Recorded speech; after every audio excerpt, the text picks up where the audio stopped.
Okay, Lisa, can you confirm that you can see my screen there? I can see your screen, yeah.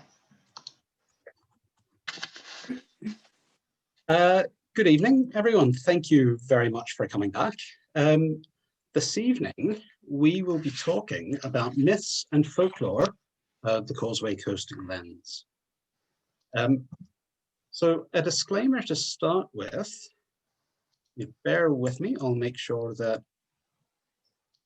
I have a laser pointer and that we can move through. So a disclaimer to start with, this is an absolutely vast topic. Just as the archaeology that we looked at last week was a very large topic, this is far too big to fit into a single presentation. And so all I'll be doing this evening is trying to give a bit of a summary, a bit of a taste of some of the myths and some of the folklore that really is embedded in the landscape here in the Causeway Coast and Glens, as it is across all of Ireland. Hopefully, as we go through, you'll see that there are a lot of connections with some of the material that we talked about last week, and there are connections still with the way that people live their lives and with the geography of the area. So for anybody interested in looking further into these topics, there's a couple of useful resources up here. There are links on this slide, but if you go into a search browser and just search for any of the titles of these two books or this heritage app, you should find it easily enough. These will also be linked through the Northern Ireland Community Archive, where the video of this talk will be housed afterwards. So just very briefly, these are Thomas McElane's Adorned to the Mythical Landscape of the Glens of Antrim, the Lore of the Land book, exploring folklore and supernatural across the Causeway Coast and Glens, that Museum Service put together with Clanmill Housing Association as part of the Peace 4 process program, and the Echoes of the Causeway Heritage app, which was put together with funding from the Heritage Lottery Fund. So last week we started with some key dates, and so I just thought I would refresh those, because even though we're not talking about history or archaeology here, it does tie in. So we start off with our Stone Ages, the Mesolithic and the Neolithic. So that runs from roughly 7,800 BC to about 2,500 BC. We then go into the Bronze Age until about 300 BC. The Iron Age then starts around about 300 BC in Ireland and continues up until the time that Ireland, to a large extent, converts to Christianity. So the rough date that I'm giving here is AD 450.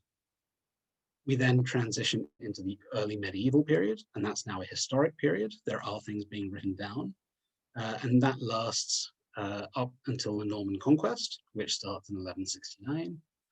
Then we can go into a later medieval period, running from the Norman Conquest up until the end of the Tudor period, when really we firmly become part of an early modern period from 1603 onwards. So some of these periods I will refer to, but this is just guidelines. So we're going to start off really looking at the mythology of Ireland by looking at the Lebor Gabála Érenn, or commonly translated as the Book of Invasions. And I have to apologize. Obviously, I'm not Irish, and my pronunciation of Irish is probably quite wrong. So I do apologize for that as we go through. So the Book of Invasions. This is a collection of stories that recount the arrival of multiple different groups onto the island of Ireland. There are multiple versions, but the first written account that we have wasn't actually put down until the 11th century, so already in the late medieval period.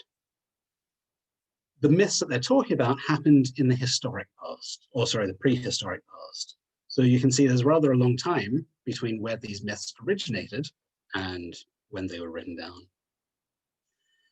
They need to be understood as stories that were written down and rationalized by Irish monks. So these monks were writing down about pre-Christian traditions, myth or history or a combination of both, but seeing it through the lens of Christianity. And so we see lots of Christian influences in these stories as well.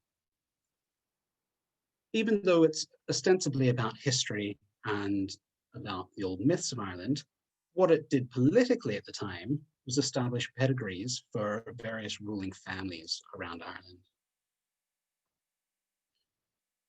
So, effectively, it's looking at 6 different migrations in Ireland. The first 3 are here, the followers of Kessiere.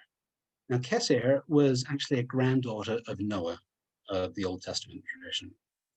She left the area of the Levant, or the Middle East, sometime before the flood of the Bible, and settled in Ireland.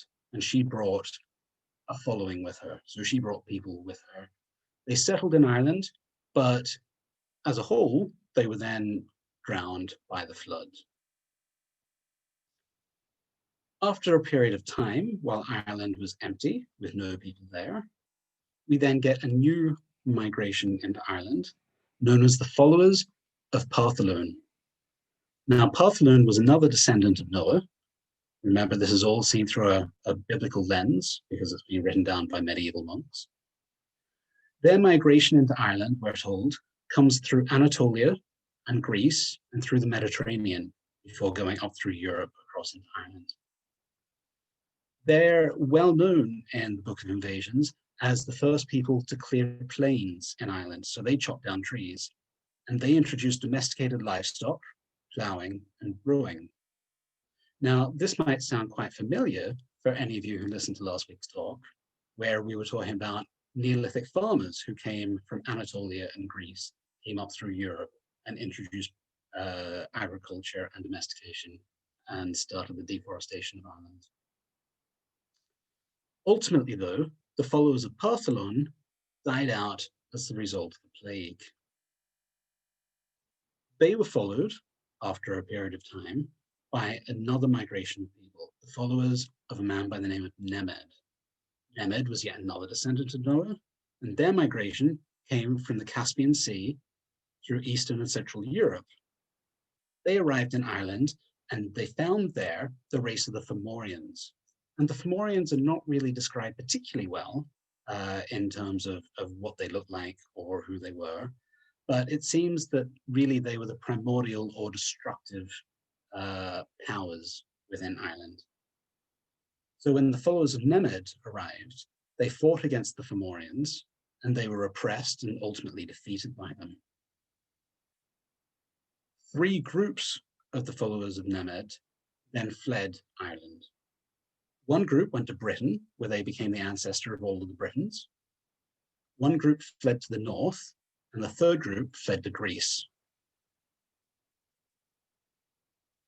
The group that went to Greece were enslaved by the Greeks, and they were forced to carry bags of soil and clay. They were known as the Furball, or literally the men with bags, or the bagmen. The Furball escaped back to Ireland, where they again found the Fomorians, and they were fighting against them when the 5th wave of settlers arrived. And they're the Tuath de Danann, or the household or the family of Danu. The Tuath de Danann were descendants of the Nemedians who fled to the north. And so when they returned, they then had to fight against both the Furball and the Fomorians. But ultimately, they became successful and the predominant power within Ireland. Several generations later, there was a new arrival, and these were the Milesians, or the Gaels. They were led by the sons of Mil, who was a descendant of Noah. He was a descendant of a man by the name of Phineas, who was a descendant of Noah. Phineas was one of the 72 chieftains who built the Tower of Babel in the Bible. His son collected together all different bits of language after the fall of the Tower of Babel and created the language that would become Gaelic. So Phineas and his followers then traveled around the world for several hundred years before settling in Spain. And then ultimately, their descendant Mill and his sons, the Milesians, left Spain and conquered Ireland. And the Milesians are also known then as the Gaels. In the final battle between the Milesians and the Tuatha Dé Danann, the Milesians were successful, but they weren't entirely successful and they had to sign a treaty. In that treaty, the Gaels, of the Milesians as they were known, took control of everything above the ground, while the Tuatha Dé Danann took control of the other world, everything below the ground. That then sets us up for a heroic period in Ireland, where we have lots of different heroes such as Finn Mccool and Cuchulainn, Queen Maeve, and the like. So for this evening, we're really going to focus on just a few of these, and predominantly they all fall within the Fianna, or the group of warriors led by a man by the name of Finn Mccool. Now, Finn Mccool was a giant of a man, as were most people in this heroic age, and he was a famous hunter and a famous warrior. He was also proverbially wise. Now, it was said that he was wise because when he was young, he'd gone off to be taught by the poet Finnegas. Finnegas had spent 7 years before Finn arrived, fishing for a salmon that was said to have swallowed 9 hazelnuts that had fallen into the well of wisdom, and thereby the salmon had gained all the knowledge of the world. Finnegas had finally landed this salmon, and he thought one of the best things that he could do was to sit back and relax after a long struggle and have Finn cook it up for him. He made Finn promise that he wouldn't actually eat anything of the salmon, and that Finnegas would be allowed to eat it all and therefore gain all the knowledge of the world. Finn, being obedient, did what he was told, and he didn't touch the salmon until he needed to check to see if it was cooked or not. And so he pressed his thumb into its flesh. Now the flesh was roasting hot and it burnt Finn, and so he shoved his thumb into his mouth, thereby tasting the salmon and gaining all the knowledge of the world for himself. Even though he's proverbially wise, he doesn't always show his wisdom in his actions, as we'll see. So the sites that we'll look at when talking about Finn are up here at the Giant's Causeway, down here at Luragethan, across at the King's Fort, and then back to the Glens to talk about Oisin's grave. And again, we looked at Oisin's grave very briefly last week. Most of the stories about Finn are recounted in the Fenian Cycle. However, the story of Finn and the creation of the Giant's Causeway is not. So a lot of you would probably be familiar with this story anyway, but I'll recount it for those of you who aren't. Finn was living on the north coast with his beautiful wife, Una. Finn, as I said earlier, was a giant, and one day, as he was walking along the cliffs, he looked across to the coast of Scotland, and he saw what he thought he could make out was perhaps another giant. Being a bit of a braggart and a show-off, he started hurling insults across at the giant on the far side. The giant on the far side, the Scottish giant, whose name was Benandonna, thought that this was outrageous and said, really, why don't you come over here and say that to my face? Finn then started picking up lumps of earth and hurling it into the sea to create a causeway to go across so that he could walk to Scotland. As he was lifting up earth and throwing it, one large clump that he dug out of the center of Ulster, slipped out of his hand and missed where he was aiming, landed in the middle of the Irish Sea. That lump of earth became the Isle of Man, and the hole where the earth was dug out became Loch Ness. Now, as the causeway was being built across to Scotland, Finn realized that Benandonna was rather a lot bigger than he was. Being quite expedient and deciding that discretion was the better side of valor, Finn stopped building his causeway and he ran off back to his wife to see if there was any way that he could escape Benandonna, who was now lumbering across the sea towards him. Una, being much cleverer than Finn, decided that she would swaddle him in baby's clothes and put him in a cot. Just as she'd finished doing that, Benandonna arrived at the house, panting with breath and looking for Finn. Una said that Finn was out hunting, but he'd be back shortly, she was sure. And did Ben and Donna want to come in and have a bit of a chat? Ben and Donna was quite happy to do that. And as Una was particularly beautiful, Ben and Donna was trying to show off. As he was chatting to her and talking about how strong he was, she said, "Really? Are you that strong? Well, perhaps you'd help me and move my house around a bit for me. I've always wanted to have a southern-facing doorway." Ben and Donna, happy to show off and prove his strength to Una, went outside and strained with all his might and lifted up the house and span it round so that the doorway was facing to the south. He then came in exhausted. Una then said, "Oh, you poor man, why don't you sit down and I'll cook you a steak?" He was quite happy to do that, and as he sat by the fire and she fried up some steak, he started to drift off a little. While he was asleep, she cooked up one lovely juicy steak and then found another piece of rock, which she painted to look like a steak. She then woke up Ben and Donna, handed him a piece of the rock painted as steak, while she handed the actual piece of sizzling, lovely, juicy steak to the baby Finn. Ben and Donna watched as Finn happily chewed on the steak and ate it down, and then he went to try his, and as he bit down, of course, he broke his teeth. He shouted out in pain and was amazed that the baby was able to eat steak that was so tough for him. Una pointed out that this is because the baby had some lovely little milk teeth starting to come down now out of his gums. Why didn't Ben and Donna come over and feel them? Ben and Donna didn't really like the thought of that. In fact, he thought the baby was particularly ugly and didn't really want to put his hands anywhere near it, but not wanting to offend Una, he went over and he put his finger inside the mouth, at which point Finn bit down hard.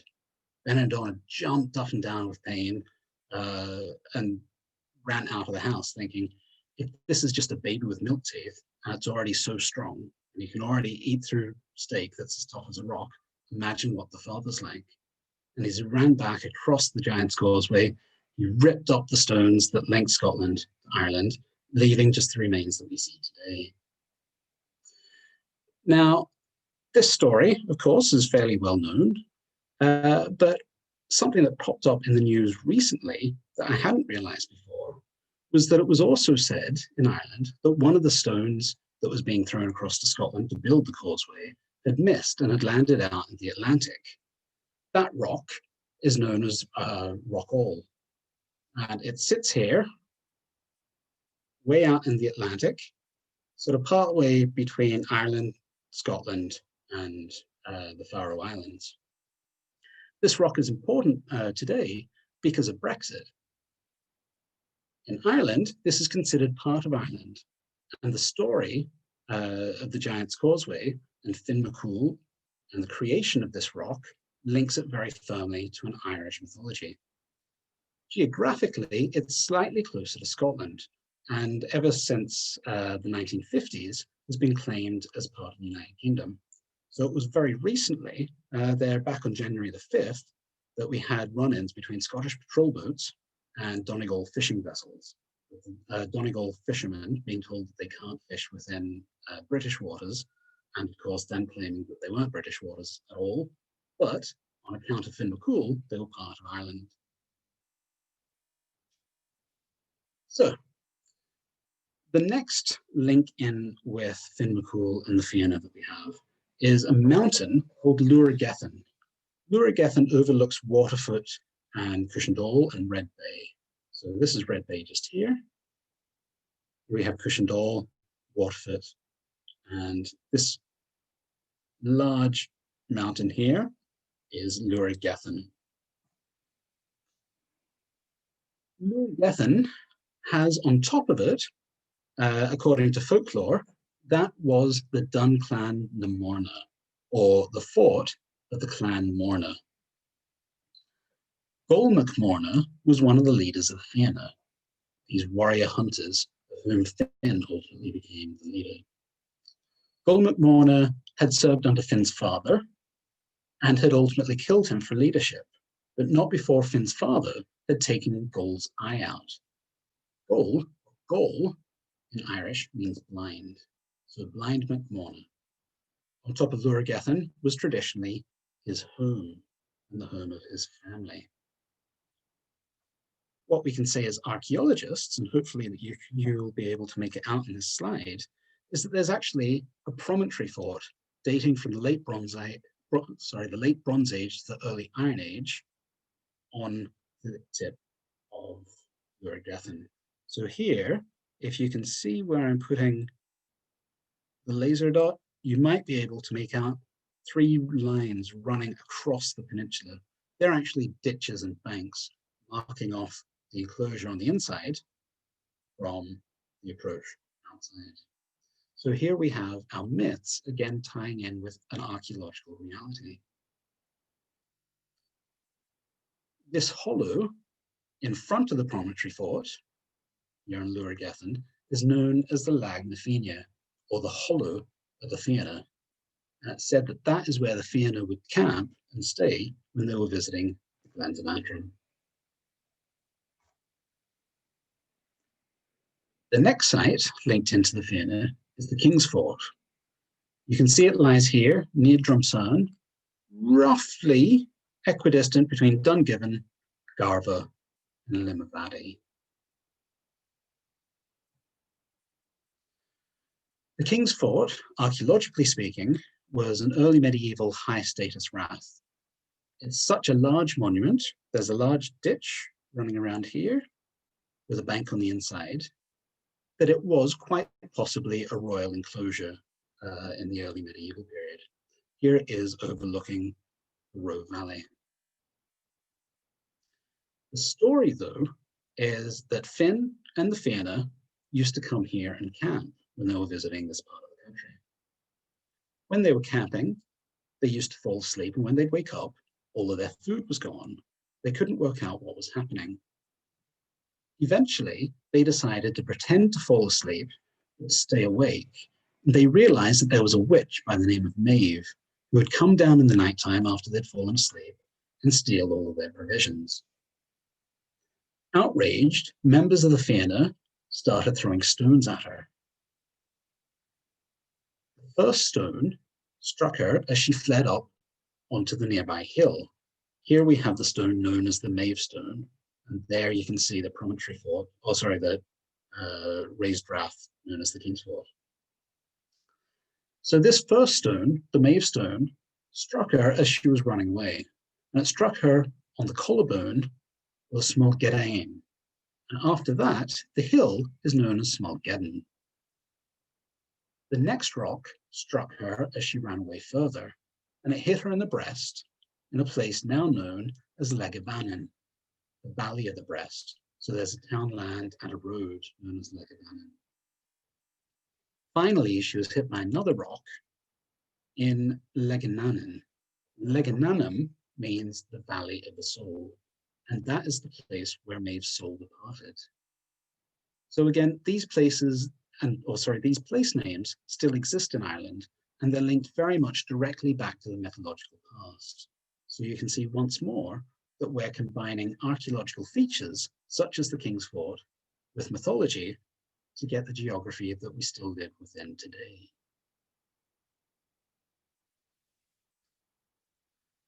The next site that I want to look at is Oisin's grave, or Lupitavish. Now, we looked at this last week when we were talking about the Neolithic period, because it's one of these megalithic Neolithic court tombs. It's located here between the coast of Cushendall and Tív Bulia. And Tív Bulia might be familiar because that's where one of the axe factories in the Neolithic period was located, where they were producing the porcelainite axe heads that were traded across Ireland, Britain, and over into the European continent. So we're located here for Oisin, or Oisin's grave, rather. So Oisin was the son of Finn, and he was one of the bravest warriors of the Fianna, as well as being a bard. And it's said that the Fenian Cycle, the collection of stories about the Fianna, were actually written down and recounted by Oisin. Oisin was out riding one day, hunting with other members of the Fianna, and he came across a beautiful woman riding a horse. Her name was Niamh Shinor, or Niamh of the Golden Hair. Niamh fell in love with him instantly, and he with her. And she said, "Why don't you come with me? Come back to my home, where you can live youthful forever." Oisin looked around, and he saw his father starting to age and get old, and he thought, how wonderful it is to be young. This can't be such a bad idea, and after all, Niamh's very, very beautiful. So he went with her. What he didn't know at the time was that Niamh was the daughter of the king of the Tuatha De Danann, and they lived in Tirnanog, or the land of eternal youth. He rode with her out across the sea on their horses until they reached Tirnanog, and there he stayed with her for what felt to him like just a few days.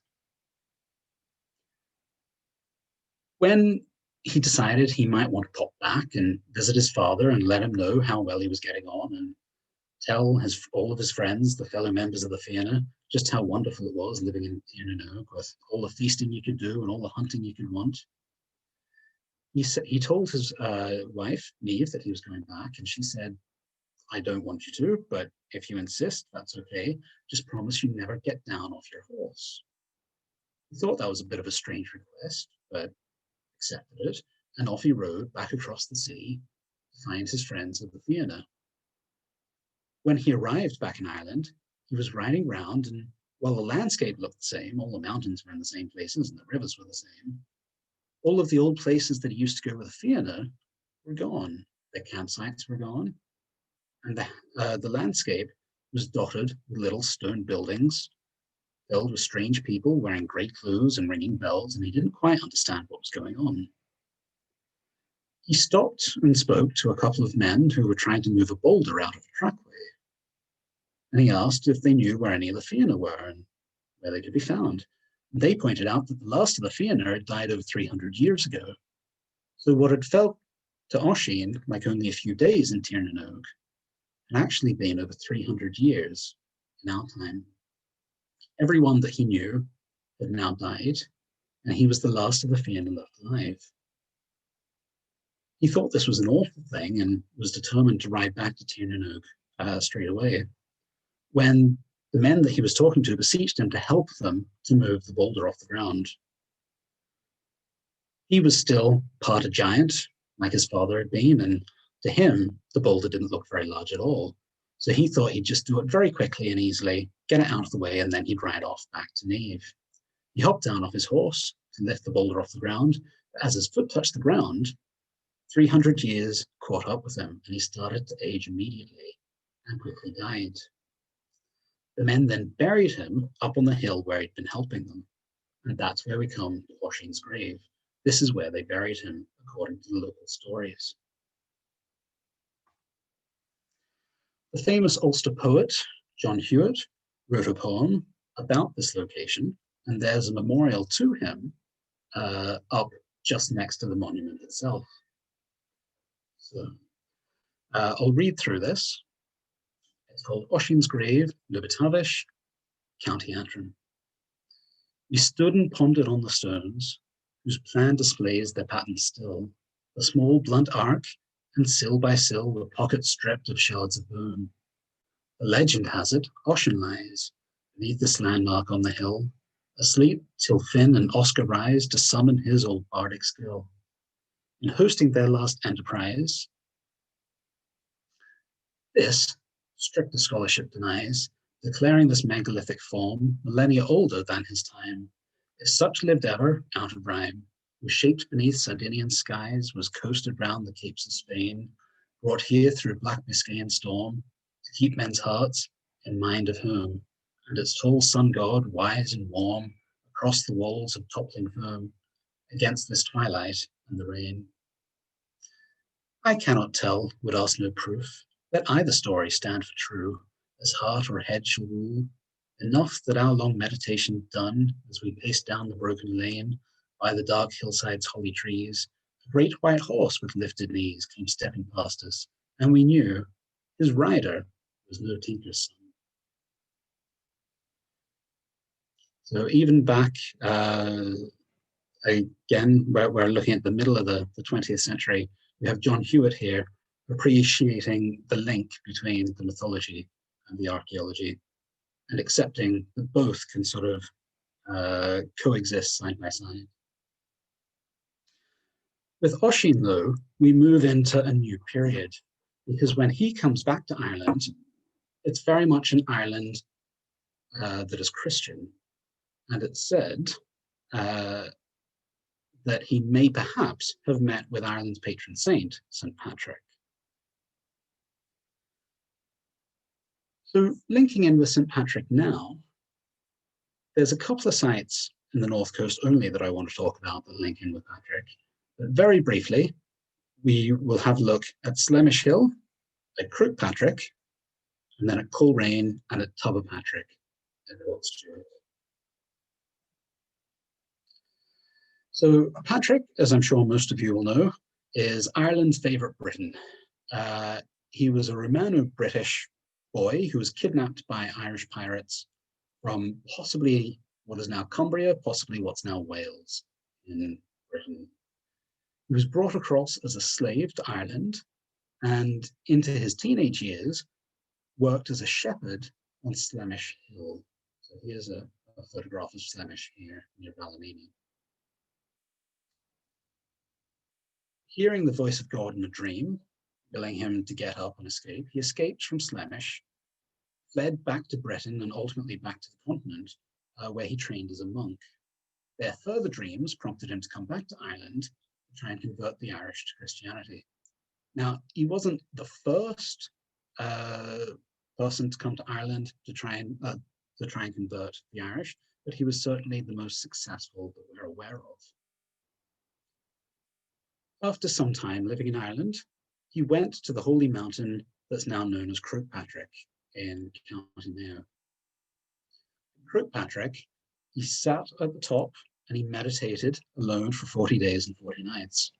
And while he was doing so, all of the snakes of Ireland decided to gather together to try and drive him out. And it was while he was on top of Crook Patrick that he in turn drove all of the snakes out of Ireland. That, according to the stories, is why we don't have any snakes here. An archaeologist would tell you that we don't have any snakes in Ireland because the land bridge to Ireland disappeared before the ice caps had fully melted. And so snakes never got to migrate from Britain, where they do exist, across to Ireland in the same way that we don't have any moles.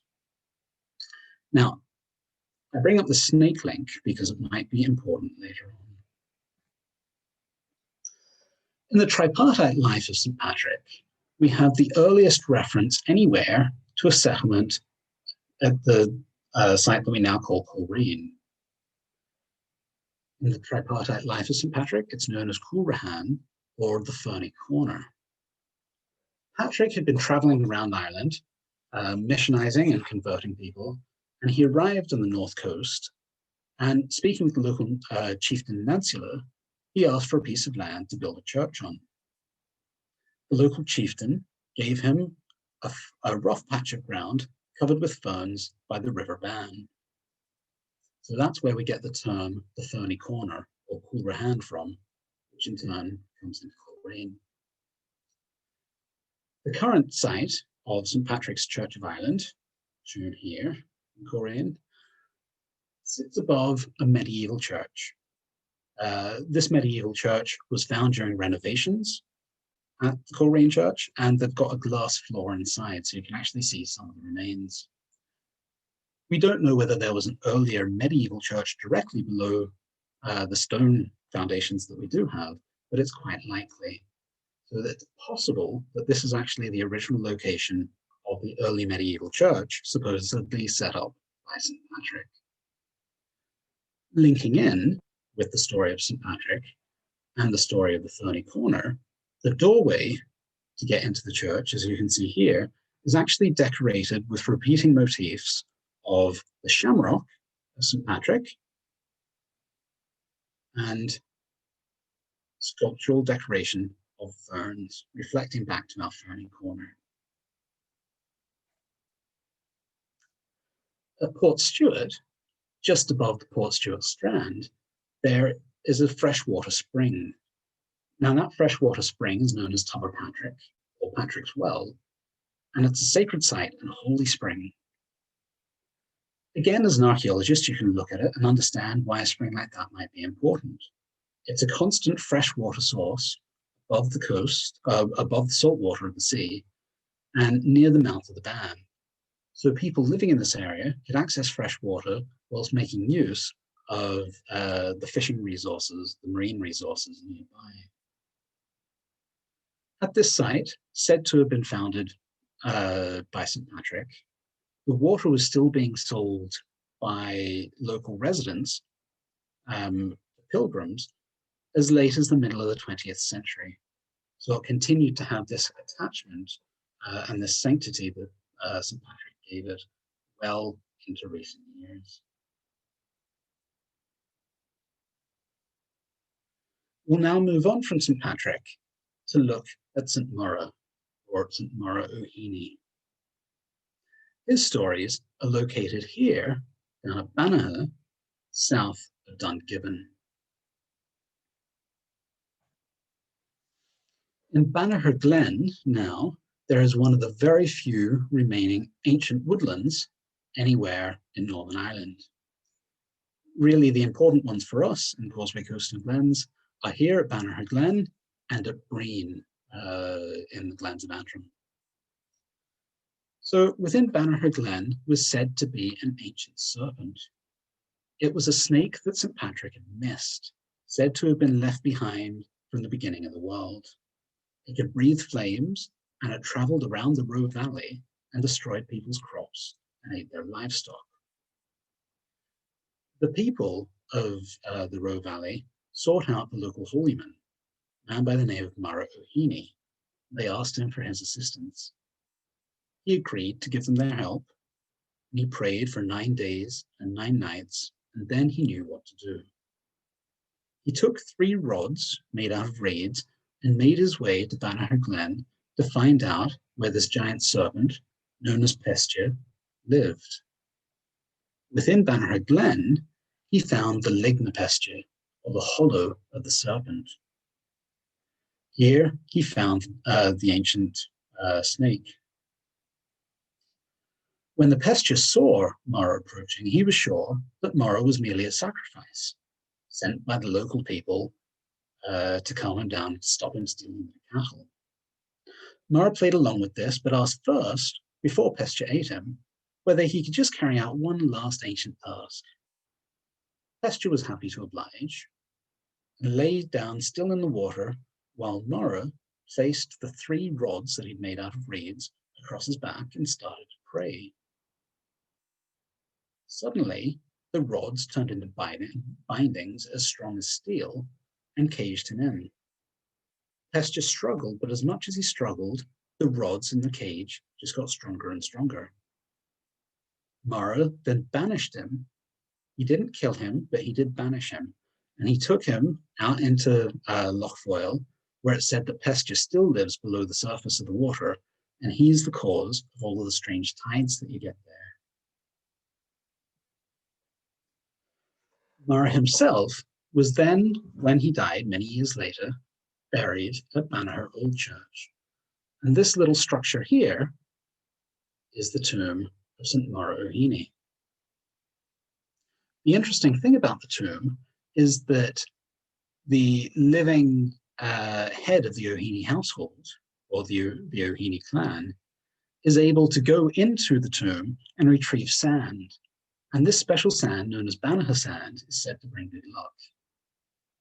It's used by local students before they take their exam, and it's even been carried into GAA matches and GAA finals to ensure good luck to the people who are carrying it. Now, it's only lucky and it's only holy if it's collected by the head of the O'Henys and given freely as a gift. But here we have again our ancient stories not only linking in with the landscape, but very much linking into people's current lives. The last site that we'll look at talking about saints is down here south of Garba in Errigal. and it's called Slactavity. Slactavity translates, or it comes from the Irish Slacht Avatach, and it translates to the monument of Avatach, or the monument of the dwarf. Now, it's said that Avatach was a dwarf and the local chieftain. He was also terribly cruel and bad to his people, and he sacrificed them and he drank their blood, and it was said to ensure that he had eternal life. Now, it's said that the people grew tired of his brutality and his tyranny, and they sought out someone to help them. In some sources, it's a neighbouring chieftain by the name of Cahan. In others, it's our old friend Finn Mccool of Fianna. Now, the story of Cahan is probably there as a way of linking in the arrival of the O'Cahan family into this area. Cahan came and he slew Avatach the dwarf, and he buried him in the ground, and he crowned himself the new chieftain in the area. However, the very next day, Avatach was walking about again, and he was terrorizing the community. Even if he gave off a bit of a rotting smell, he was still very much alive. Avatach sought out a local saint, or in other sources, they say it's a local druid. So this again depends on when we date the story. Is it a Christian or a pre-Christian story? There are different versions. The local saint told Cahan that he needed to take a hazel wand and plunge it through the heart of Avatach, thereby killing him. Then he had to be buried upside down in the ground. At the time, it was usual to bury chieftains standing up so that they could see all of the land that they once ruled. With Avatach, they buried him upside down, as I say, to ensure that he couldn't rise again. So here we have links to what some say is the inspiration for Bram Stoker's Dracula. We have a creature that comes back from the dead, that drinks other people's blood, and that is killed by a hazel wand through the heart. Cahan did as he was instructed. He killed Avatach and buried him upside down, laying a large stone above his grave and sprinkling hawthorn around the grave as a way of warding off evil. Avatach never came back again. This large stone with this hawthorn tree at Slactavity is said to be where Avatach's buried. Again, it looks to be a Neolithic monument originally. So this is probably the keystone of a Neolithic dolmen. We then have a hawthorn growing out of it. Hawthorns are renowned today as fairy trees. I'll talk about that very shortly. And it's said that anybody who's tried to remove the stone or to chop down the tree has had bad luck fall on them. Even in recent generations, we had one attempt to chop down the tree where the chainsaw kept stopping. Then when people were trying to get the chainsaw working again, they got their arm injured by getting it stuck in the tree. Another of the men then went home and had an accident. And the third man involved, there was an accident shortly afterwards where his child was killed on the farm. So it's said that by touching the stone or by touching or trying to remove the tree, bad luck will befall anyone around them. And it's with that that we can transition into talking about the fairy folk. Now, when we talk about fairy folk in Ireland, this is not what we're talking about. We're not talking about Tinkerbell type fairies or Hollywood fairies. We're talking about something much more akin to Tolkien's elves. Something much more like this. Indeed, we're not even technically supposed to call them the fairy folk. They prefer to be called the gentry.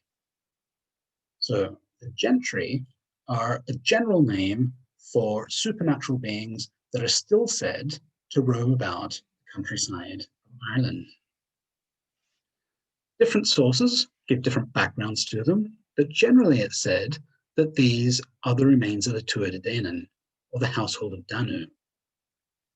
If you remember back to the beginning of this talk, when the sons of Mill arrived in Ireland, the Milesians, they fought against the Tuatha Dé Danann, and while the sons of Mill ended up claiming ownership of everything above ground, the Tuatha Dé Danann went underground.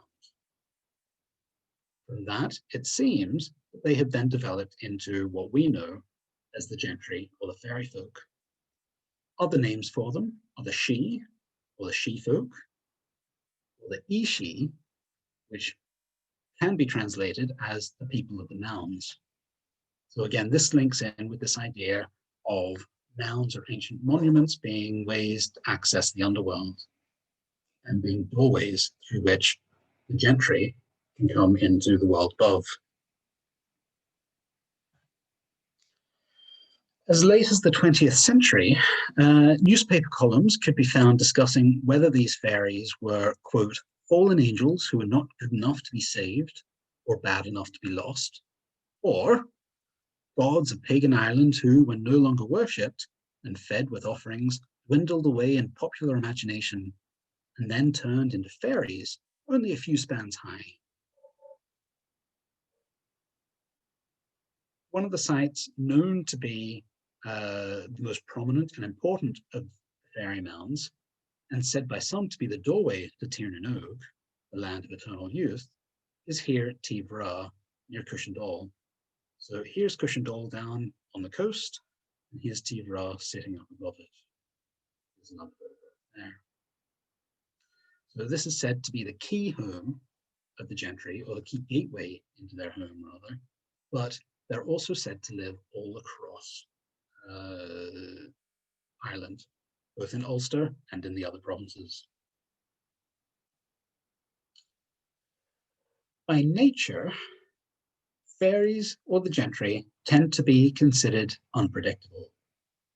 They can be very generous, but equally they can be very vengeful, and they're always capricious. They love to play jokes, and they love to be particularly cheeky. They're said to like lonely rural locations, like Tivra that we were looking at just there, are often said to make their home in ruins or old monuments, especially old burial mounds. They are linked very closely with hawthorn trees, as we saw at Lupitavish, and they very much appreciate being respected by humans. What they're said to dislike are villages and towns in any sort of built-up area with lots of people. They certainly dislike churches and meeting houses, and also all places of learning where people are taught to dismiss them as nothing more but fairy tales and folklore. They also don't much like prying eyes. There are different stories that have come out, both written down in the 18th and 19th and 20th centuries, as well as more recently through the work that we were doing with Lore of the Land, where people talked about having seen fairies on late night walks or early morning walks, and very often of the bad luck that then befell them if they told anybody that they had seen the fairies. Here we have a lovely Allingham poem that reads, up the airy mountain, down the rushy glen, we daren't go a-hunting for fear of little men.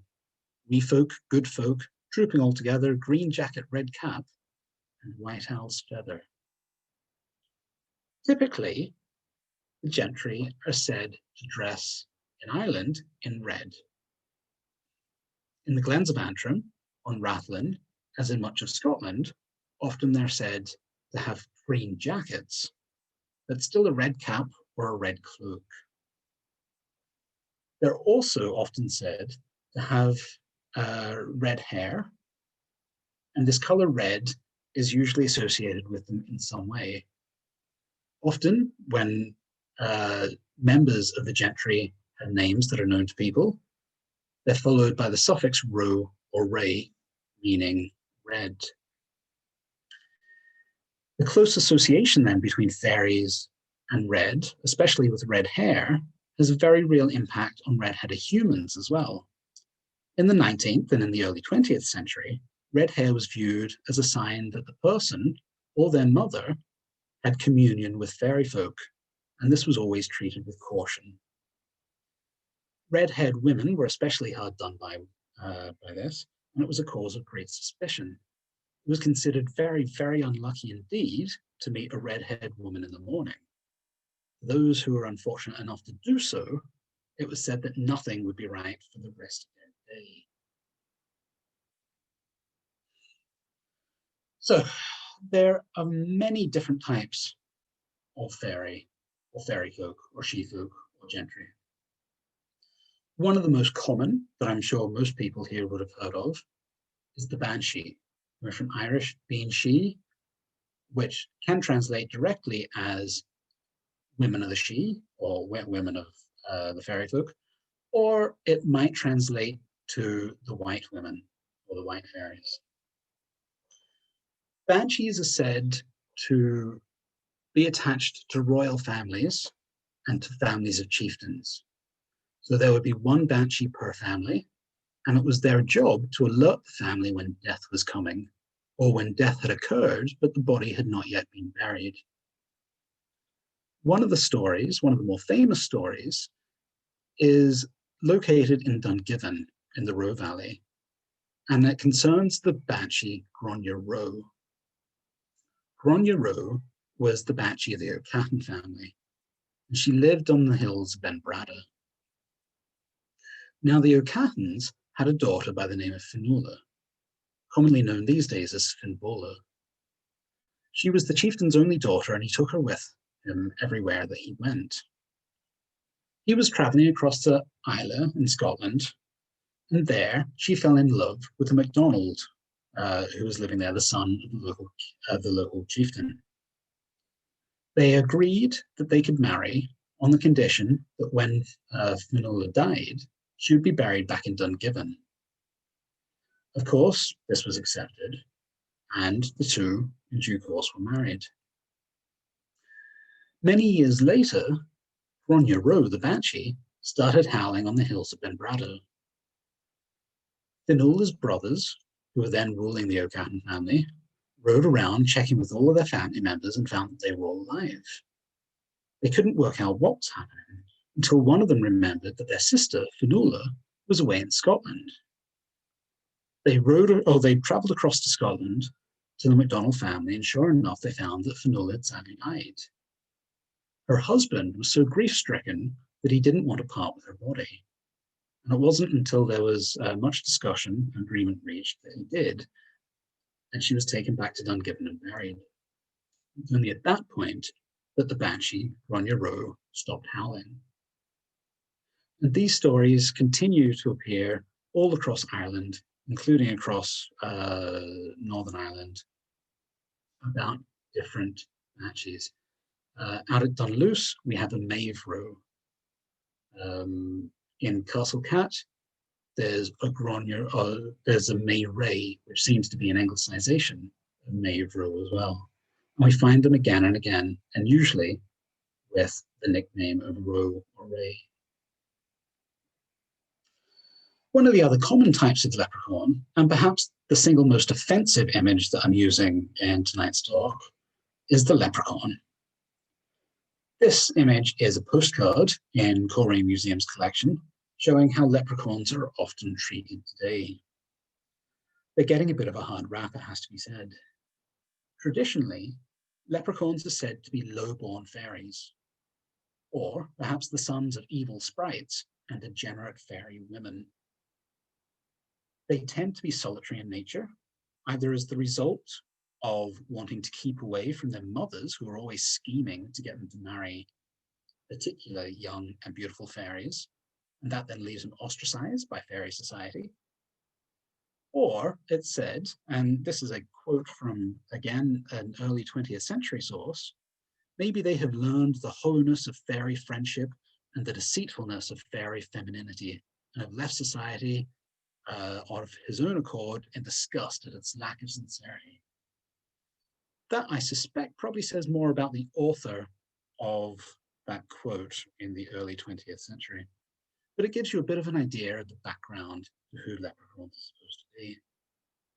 Being solitary in nature, they were also more industrious, and many of them worked as cobblers. Through their continuous work and their solitary nature, not having anything to spend their money on, they're then able to accumulate great treasures which are stored in crocks or pots. And this then leads into the tourist shop picture of a leprechaun, or the American TV picture of a leprechaun with the green hat and the buckles and pot of gold at the bottom of the rainbow. Another member of the gentry is the Gruagach. Now the Gruagach, sometimes pronounced Gruagú, Gruagach, or Griga, comes from the Irish Gruagach, meaning hairy or ugly. These are very interesting fairies and seem to be related to the brownies of Northern England. Often, rather than living away from people, they would live alongside people as a type of hobgoblin, living within a house. We have links in the North Antrim area, and particularly on Ruthland, to having Gruagachs around and stories linking them to particular houses. This is the Manor House on Rathlin Island, and there's many stories linked to the Gruagach who was said to live there. Now, Gruagachs are a bit cantankerous.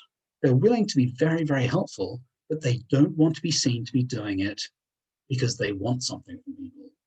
They want to do jobs for the satisfaction of getting the job done. It's said that that's where brownies, as in the small version of Girl Guides, get their names from.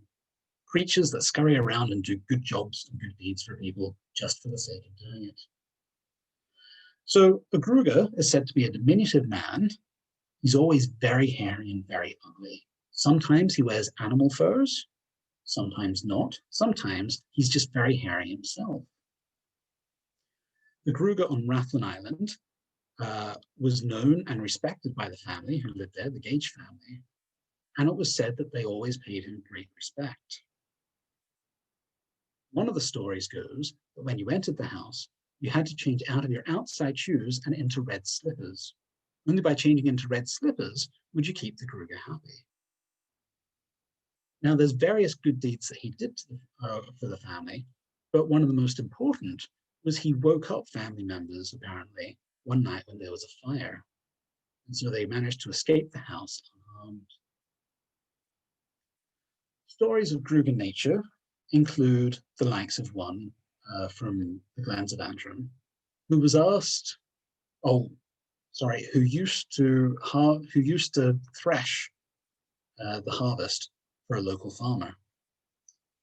One day, the farmer had been threshing and he was exhausted at the end of the day and wanted to go off and have a drink at the local fair that was happening. And so without finishing the job himself, he just threw all of his threshing equipment onto the unthreshed pile of grain.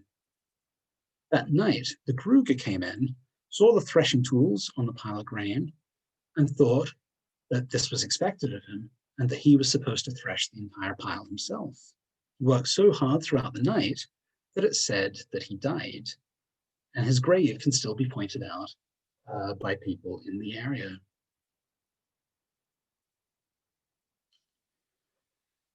It's also, I would suggest, no coincidence that this small, mischievous, very powerful, very willing to help, but of his own accord character from the recent Star Wars shows The Mandalorian is known as Grogu.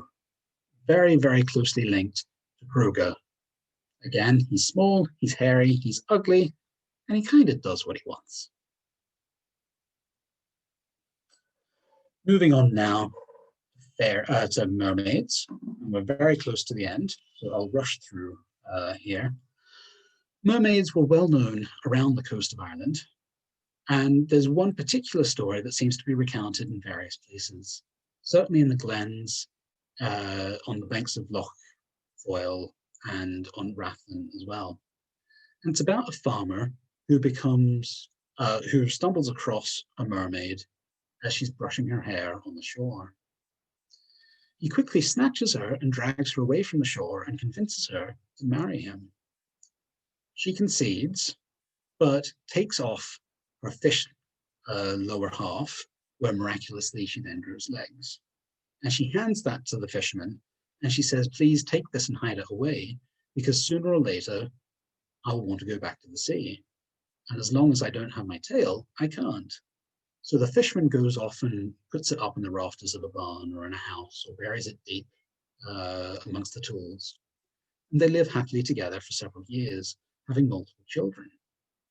However, one fishing trip while he's away, some of the children are playing in the barn or up in the rafters of the house, and they come across the tail and they don't know what it is. They come downstairs and they show it to the mother, and she immediately sees it and remembers who she is. She takes the tail, goes down to the waterside, slips it on, and then swims away, never to be seen by the fishermen again. In some of these stories, though, it's said that knowing what men are like, she still swims back at night time to make sure that the children are fully fed and fully washed. Now, again, I think this says more about society than anything else. But these stories were certainly believed, and there are still people on Ruthland who can tell you about families there who are descended from mermaids. The last type of the gentry that I'd like to talk about are the Pects. Now, these are distinct from the Picts, who are a historic people in Scotland. The Pects were said to be short, again hairy. They dressed in either grey cloth or in animal hides, and their distinguishing feature was said to be feet so large that when it rained, they could lie on their backs and hold their feet over them to stop the rain hitting their heads. Now, the most famous story about the Pects has to do with heather beer. So this is beer made out of heather, and it was said to be the most wonderful and delicious beer anywhere on earth. There's a story about Pects and heather beer located in North Antrim, and a similar one was told by Robert Louis Stevenson, set in Scotland. It's said that Pects were out hunting, the Pects were hunted by the Furball. So remember, these are the bagmen, one of the people who conquered Ireland. So the Pects were hunted by the Furball until there were only two left, a father and a son. So the father and the son are cornered on a cliff top by a Furball Chieftain. The Furball Chieftain says, look, I'll give you your lives if you give me the secret recipe for your heather beer. Now, the father of the Pects has a bit of an idea that he doesn't want to give up the secret of heather beer to the people who have been chasing his race and killing them. But he knows that he has to act fast. He says to the chieftain, look, what you have to do is kill my son. Bind his feet, bind his hands behind his back, and throw him over the cliffs. Because if I tell you the secret of heather beer, he's going to beat me up, and my life won't be worth living. The Furball Chieftain is so excited by the thought that he's going to get the recipe for heather beer that he does exactly what he is instructed. He binds up the Pectish son's hands and feet, and he throws him over the cliff, and he drowns at sea. It's at that point that the father Pect starts laughing at him and says, now you'll never know it. I'll never give you the recipe for heather beer. My son, he was a coward. He would have told you, but I never will. And so it's said that the secret of heather beer, the most wonderful drink ever invented, died with him. The last thing to leave you with this evening links in with this photo down the bottom here, because it's said that Pects, before they were hunted to extinction, created a lot of the mounds that we find across the landscape. One of them, at Mount Sandal, was said to be a Pectish royal dun. So this was a royal seat of the Pectish people, according to the folklore. So you see, we've come full circle back to where the first humans originally settled, according to archaeology, at the site of Mount Sandal here. We're linking back in again with our folklore Pects.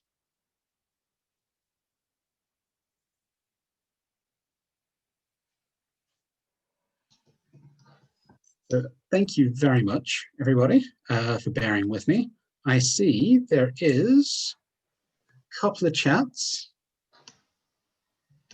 here. Okay. Are there any questions for any of that?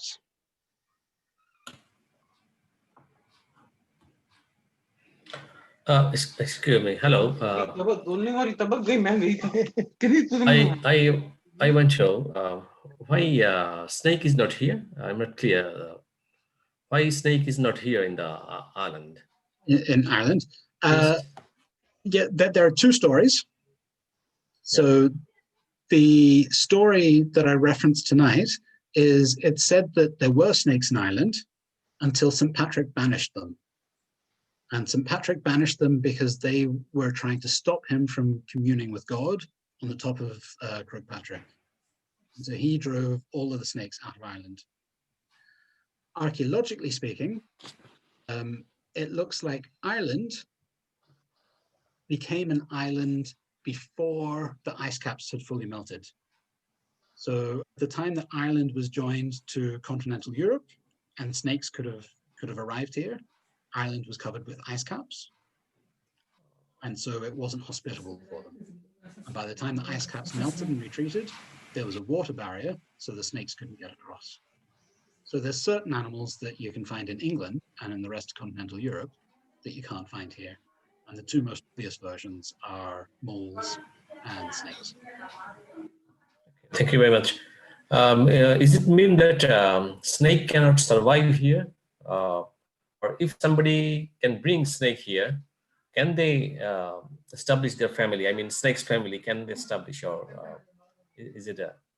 That is an interesting question, but also a funny one. I don't know is the short answer. I suspect they probably could, but I couldn't tell you because I'm not a snake expert. But it said that the island of Ruthland, there was a debate at one stage as to whether Ruthland belonged to Scotland or to Ireland. And the way that they decided this was they took a snake out to Ruthland and they set it free. And it was decided that if the snake could live on Ruthland, that Ruthland would belong to Scotland. And if the snake died, then it belonged to Ireland. Because obviously snakes can't live in Ireland because of St. Patrick. And sure enough, the snake died, and so Ruthland remained part of Ireland rather than joining Scotland.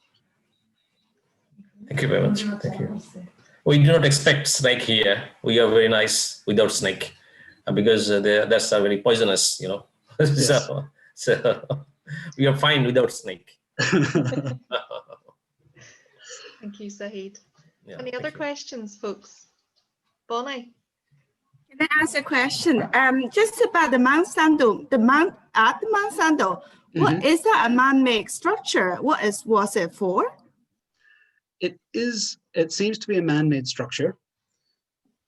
It probably has quite a long history. We don't know quite how early it goes back, but it looks like it might have been a Bronze Age fort originally. So it's not as old as the Mesolithic settlement that we talked about last week, but it looks like there might be a Bronze Age settlement there on the mount, and they've built it up as like a hill fort, a defensive structure. And then over time, it's been added to, and it's got taller and taller. So it looks like there's then an Iron Age mound and a medieval mound on top. And when the Normans invaded, it looks like it was turned into a motte, which is a sort of, that's why it's got its tall conical shape. It's the foundation for a stronghold, effectively. They would have had a wooden tower built on top.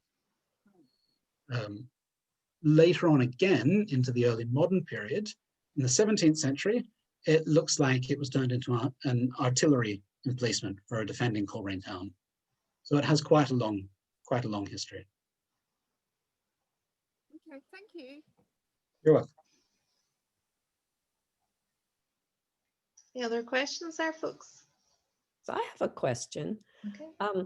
Would some of those descendants of Noah who came to Ireland have included someone from Egypt? Because I thought I had heard something about somebody from Egypt who had come to Ireland. Yes, indeed. The sons of Mel, if you look at so this is the Milesians or the last wave of settlers. If you look at their history in its entirety, and it's very long, it includes Scythian kings and an Egyptian princess by the name of Scota. And it is the son of the Egyptian princess Scota who ultimately comes from Spain and comes up into Ireland. It's very long, and I don't know the story well enough to give you all the details, but yes, there's an Egyptian link in there. All right, thank you. And we also have an Egyptian pyramid in Garva Forest. We do indeed. That's somewhat later, but we do have a pyramid. I think it's Ireland's only pyramid, as far as I know. Okay, any other questions, folks? Nick, thank you very much for your presentations. I have another questions. Before like Bronze Age and Cave Age, when people live in a cave, mountain cave, before that I heard that people that time it was ice aged. You know, the all ocean river was iced, and that time people can walk over the sea. And is it right? Do you have any study on this? Or then people Yes. can easily migrate from ocean to, because that time there was no aircraft, no plane, no ships, nothing. They walk on foot, so they can easily walk on the river, walk on the oceans. They can easily come across the this continent to other continent. So is it right? At different times in history, we have had different. Certainly during the last ice age, which ended about 10,000 years ago, the sea levels were low enough to join, for example, Siberia and Alaska. Okay. So there was a land bridge between Siberia and Alaska. There was a land bridge across the North Sea from Britain to continental Europe, a place called the Dogger Bank. So there are certain places where the sea levels recede enough because of all of the ice forming at the poles that people can walk across what is now water, yes. But again, it's in this period that Ireland is still covered with ice. So at the time that people could have walked to Ireland, there was nowhere for them to walk to. And as that ice melted, the sea levels rose and then they could no longer walk. So they had to come by boats. Oh, thank you very much. Very, very welcome. Okay, anyone else? All good? Okay, Nick? Okay, thank you very much, folks. Next week, you get a break from me. And we have Helen Perry, the Museum Services Development Manager, who will be talking about the 17th century plantation period in Northern Ireland. Hi, Nick. everybody. Look forward to seeing you next week. Hi, Nick, Helen. just before you go, is Nick still there? Yes, I'm still here. I'm coming in from the States and I'm wondering how I can get your book. Where would it be available to me?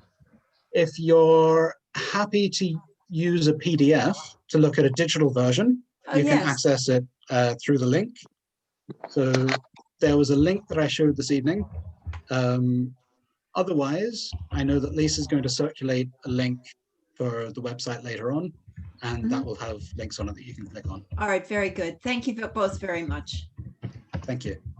All right, thanks, everybody. We'll see you next week with Helen then. Thanks a million, Nick. Thanks, folks. Okay, take care. Thank you very much. That was lovely. Thank you. Thanks, Thanks, Lindsay. thanks Lisa. Bye, thank you. Thanks, Bye. Trish. Bye. Bye. Take care. Bye. Thank you, everyone. Thank you. Thank You you. send Bye the bye. recording Thank you, tomorrow, Lisa. Lisa? Bye. Thanks, Zahid. Thank you. Thanks, Lisa. Margaret. You send the recording tomorrow? Naresh, yes, it'll be up on the BCRC Facebook and also the NI archive website. So I'll send you links for both of those Please. Please. with the slides. Okay. Thank you very much. Yeah. All right. Take care, Thank you. everyone. Good night. Bye. Cheers, Bye. Bye. Cheers, Lisa.